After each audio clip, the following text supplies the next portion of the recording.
Trigonometry का एक बहुत ही अच्छा क्वेश्चन है, इंपॉर्टेंट क्वेश्चन है, एक स्टूडेंट का कमेंट आया था ये क्वेश्चन के लिए, तो इसको डिस्कस करते हैं। क्वेश्चन क्या है कि the angle of elevation of the top of a tower from the 2 points on the ground at distance a metre and b metre from the base of the tower and in the same straight line are complement.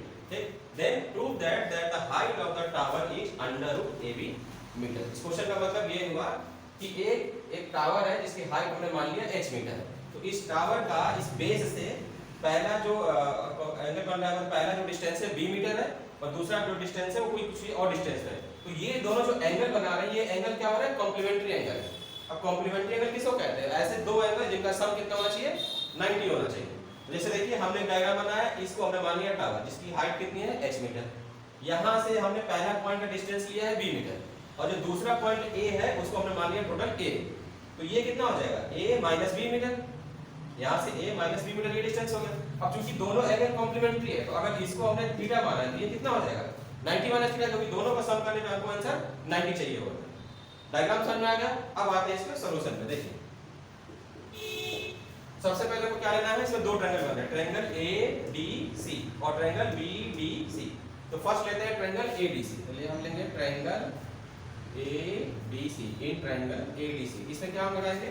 हम लगाएंगे tan theta.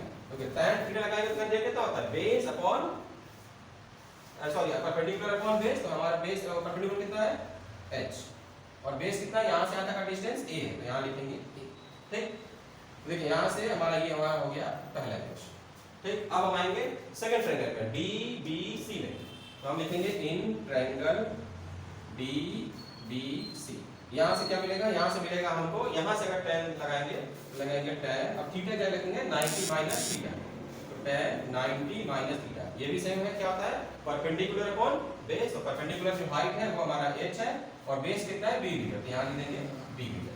ठीक, अब again tan 90 minus theta क्या होता है? cot theta. तो यहाँ लिखेंगे tan 90 माइनस थीटा क्या लिखेंगे? cot theta equal to h upon b।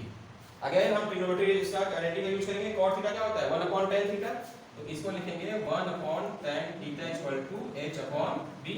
यहाँ से tan थीटा कितना हो जाएगा? tan थीटा हो जाएगा b अपॉन h। ठीक, अब इसी tan थीटा की वैल्यू हमको इक्वेशन फर्स्ट में रखनी है। तो tan थीटा कितना है? b अपॉन h है, तो इस tan थीटा का रखेंगे b अपॉन h। तो b upon h equal to h upon a। इसको सॉल्व करेंगे तो ये कितना आएगा? ये क्रॉस मल्टीप्लाई करेंगे इससे, तो ये आएगा h square equal to ab और दोनों तरफ अंडर रूट ले लेंगे तो ये कितना आ जाएगा? h equal to under